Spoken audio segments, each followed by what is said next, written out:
Hi there, welcome to another painting tutorial from Moog's Little Figures, in which a bearded idiot does unspeakable things to innocent grey plastic. Today we're going to be addressing the subject of painting black, which is something of a bugbear for many painters, new and old alike. Now, I'm not a professional painter. If you're after Duncan Rhodes or Squidmar, I'm not on that level, but I'm at least a competent painter. I paint to a decent sort of everyman or woman or person arm's length sort of tabletop standard reasonably quickly. Now, in this tutorial, I'm going to reveal a very simple combination of colours and inks that will enable you to produce a decent looking black cloak or armour or whatever in a relatively short amount of time with minimal fuss. If you like what you see here, don't forget to like, subscribe, hit the notification bell and help the channel grow. Right, in order to demonstrate black, I'm going to be using one of the miniatures from my New Year, New Army, which is going to be Astra Militarum. I'm going to be using a good old-fashioned Commissar, because if anything exemplifies black, it's the Commissar and his black cloak, black hat, black boots, and very, very shiny and very, very black. I'm probably going to use this guy in a few tutorials actually, because he's already also got the power sword, which a lot of people struggle with, and a plasma gun, plasma pistol, sorry, which again a lot of people struggle with, and from those I can produce a bit of OSL as well. Probably have white trousers as well, so I can do a tutorial on white. So you're going to be seeing a lot of him if you keep in touch with the channel. First things first though, what I'm going to do is I'm going to give this guy a black undercoat and then hit it with a zenithal prime just to pick out where the lights are, and we'll take it from there. I might do the zenithal on camera actually. Right, so that's him primed. I've used a matte black primer, scale 75 if you care about that sort of thing. Very light primer, and I'll just go in with the zenithal now. Now with zenithal, what you're trying to do is recreate the light source and where that's coming from. I tend to go from up and from an angle, so you want the highest level of zenithal highlighting closest to the light source, but you also want a general sort of going over of the entire miniature. I'll show you what I mean. And you can do this with dry brushing, you don't need to use an airbrush. And what this will do is it will just show you where the light and shadow values are and where the detail is. And this is just pure white in this pure mucky white as it stands, pure white in the airbrush, so you can see where the light values are and where the shade is, and it'll give you an idea where to concentrate the higher light values when you come to paint the miniature itself.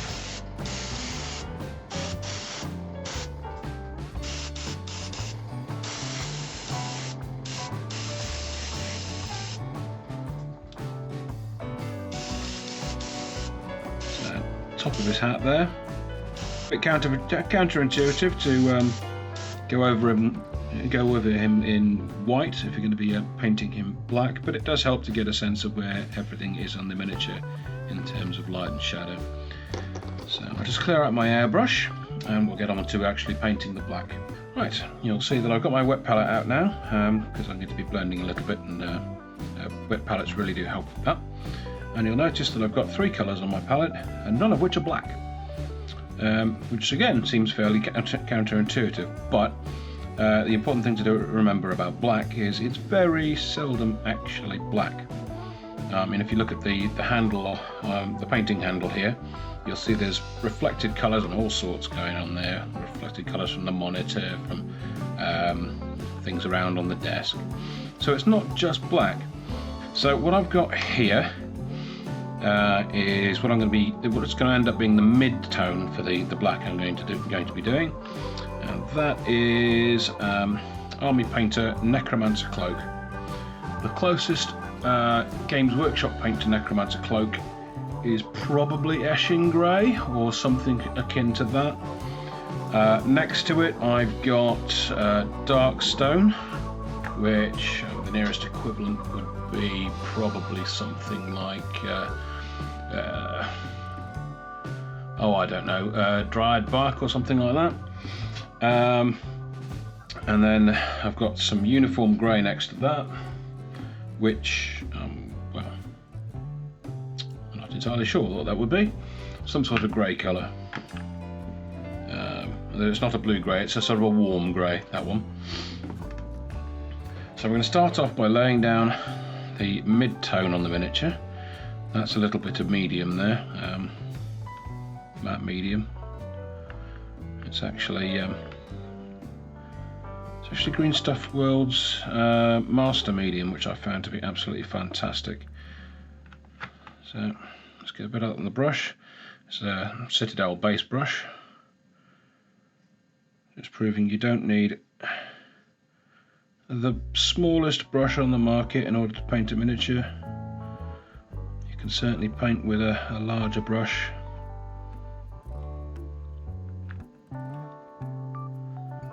And you're just going over everything that you want to be black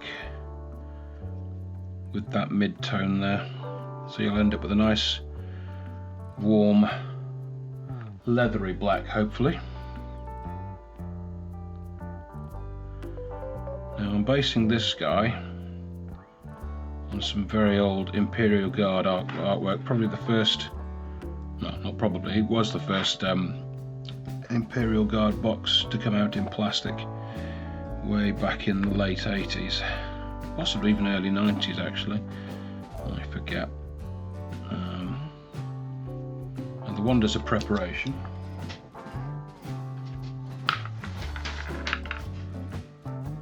This is the artwork, and I'm going to be basing my chap on the Commissar here. So my new army for the new year is going to be a Necromunda regiment, taking after the old school Imperial Guard, which was grey, grey, grey, more grey, and if you're lucky, a bit more grey. So we're not taking too much care at this point in time, we're just laying down that base coat wherever we can. Just get right up in there.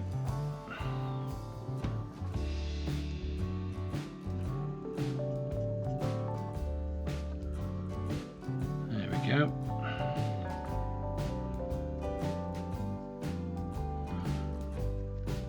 And from there, let's give the brush a bit of a clean.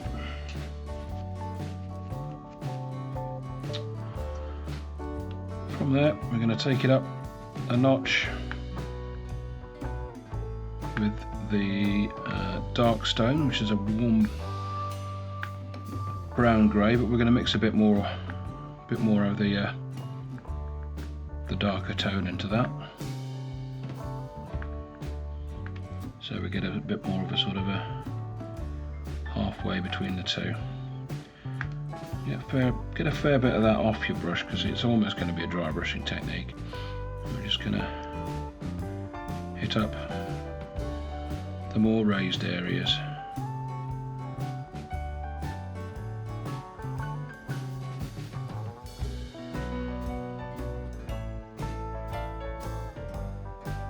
Just building up that colour depth. You know, he's got a black hat as well, I forgot all about that. Let's do that now.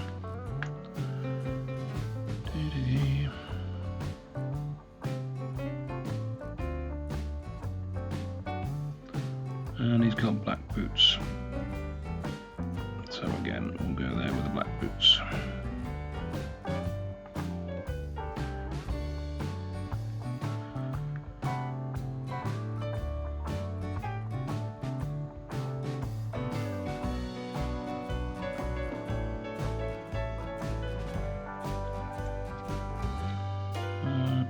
Again, not taking much care over this at all, just getting it done. Don't want you spending too much time if you're not actually trying to produce a display miniature, you're just trying to get something that's suitable to go on a table. That's where I'm heading for with how I paint usually.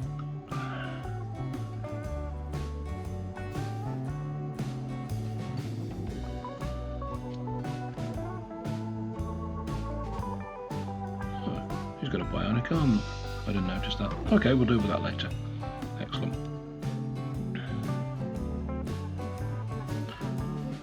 So there's the black midtones laid down.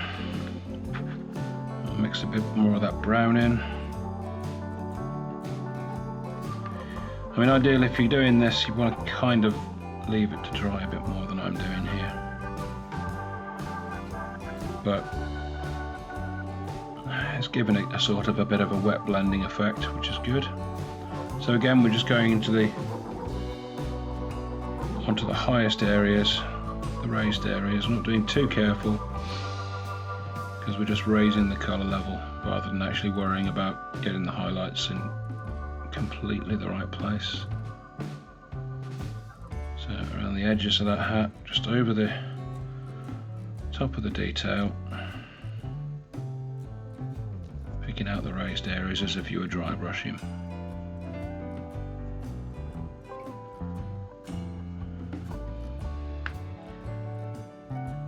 And on the boots, so the front of the boots, top of the boots, where the light will be hitting, because the boots are going to be in the shade of the cloak, the coat, so that you just want to be raising the colour on the outside.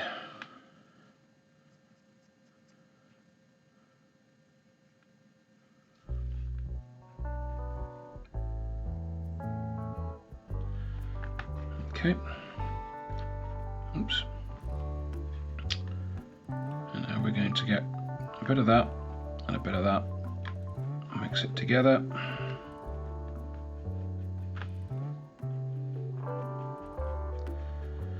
And now we're going to go over even more lightly on the raised areas.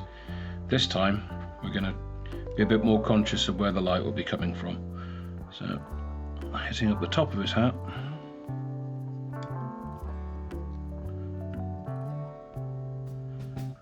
So they're actually starting to highlight the black now. Now if you're getting a bit concerned that this looks sort of brown rather than black, do not panic. You'll see where I'm going with this in a moment.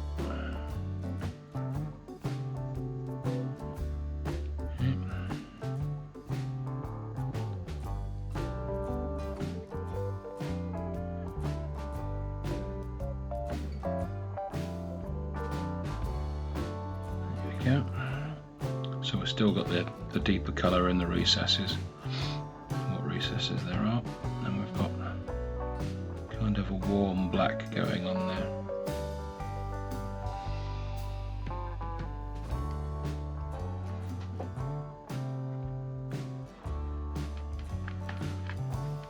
And finally, with very little of the mid-tone in there at all, it's almost completely this grey colour,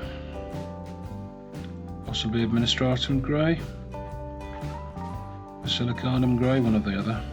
Basilicanum's the contrast paint, which is another way you could do this. And you're almost edge highlighting at this point, just picking up the very top recesses.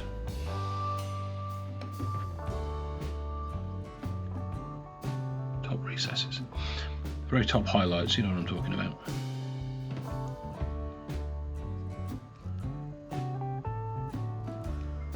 There we are. Very edges and towards the light.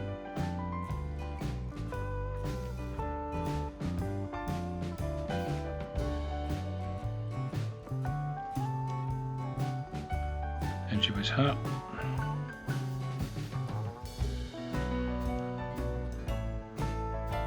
Front of his boot, top of his boot, top of his boot, side of his boot. Again, you're not worrying too much because the next stage is going to blend everything together, because we're going to reach for Old Faithful.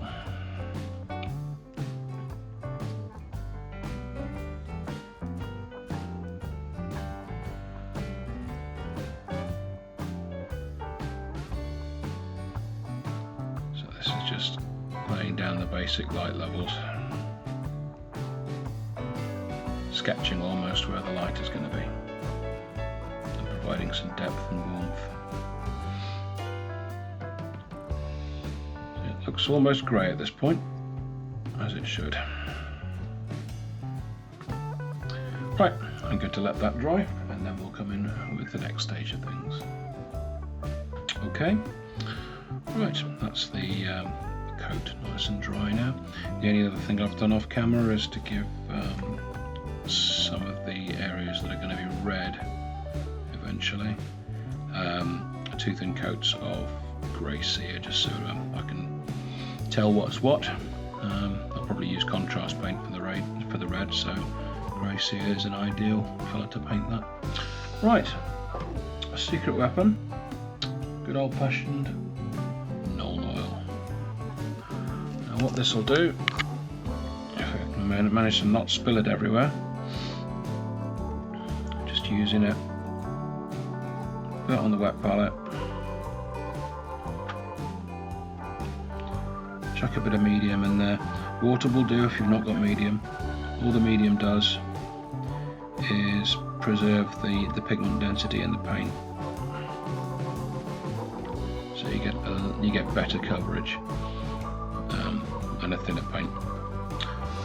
And what you're doing with that is you're just going into all the recesses, all the shade. And we're going to be doing a few layers of this.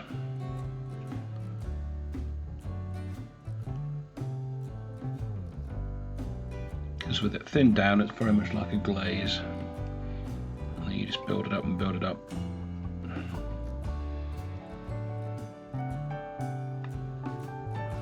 You don't need to be too careful, just need to get it where it's going.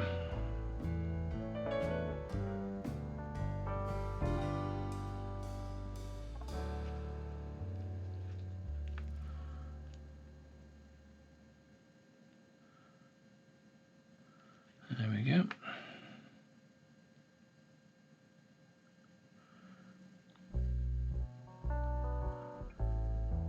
So it's not quite reading as black yet, but if you keep this up,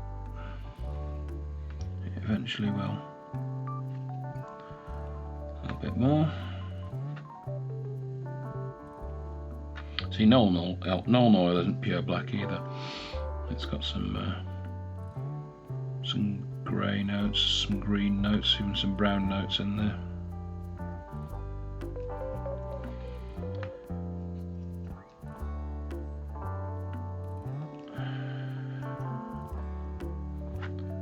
And what we're doing is we're just knocking that colour on the coat down again.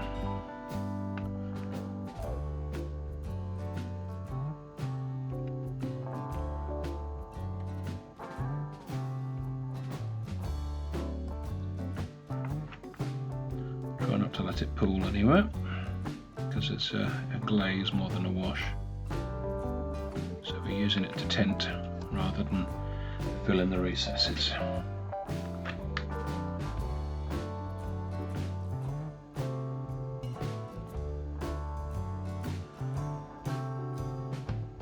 That said, you do want to try, as I say, to get it where the light, if we look from where the direction of the light is coming, behind the light. So that's where the direction of the light, that would be towards the light, that angle there. And that's where we want most of it.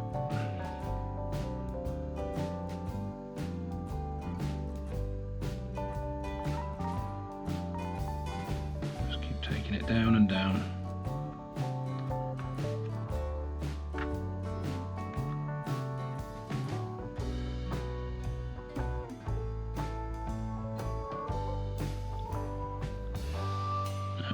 I like to paint my miniatures grim and dark, which is a particular style. So there's lots of heavy contrast in it, so I like my shadows really, really deep, and my highlights desaturated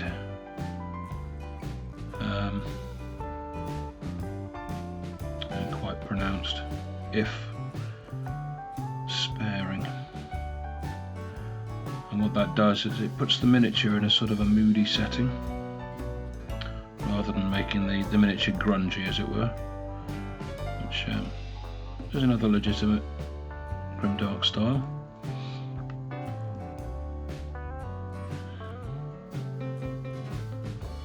But I like to try and create an atmosphere with the miniature.